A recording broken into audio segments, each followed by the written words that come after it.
شوشي يا راسي وعبر بالحروف، والقصايد لاعتنيت انا لها. ما تهجسني الليالي والظروف، دبرت ولا نقف بقبالها.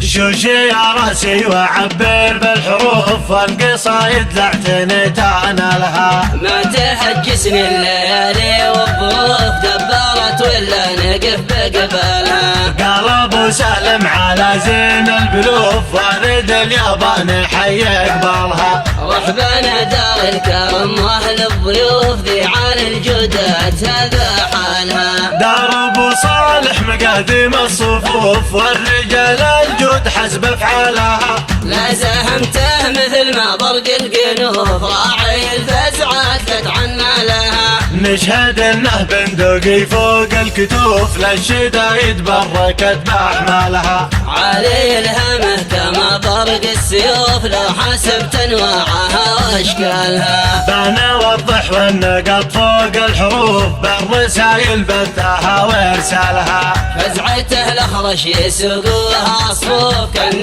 بقعه ثوار الزلزالها. يردع الغاوي بزينة الكشوف، والمنايا ما خلقنا الا لها. بلغ المغوار بصالح والطوف، على ربعه كلها بكمالها. وهدهم من ورد بانواعه قطوف، الهدايا انواعها واشكالها. محزمي ملان من شده وخوف، للظروف القاسيه واهوالها. دام ابو صالح مع الوقت معروف، نرفع الرايه بروس جبالها. شوشي يا راسي وعبر بالحروف، والقصايد لاعتنيت انا لها. ما تهجسني الليالي والظروف، دبرت ولا نقف بقبالها. قال ابو سالم على زين البلوف، وارد اليابان حي قبالها. رحبنا دار الكرم واهل الضيوف، ذي عن الجودات هذا حالها. دار ابو صالح مقاديم الصفوف، والرجال الجود حسب افعالها.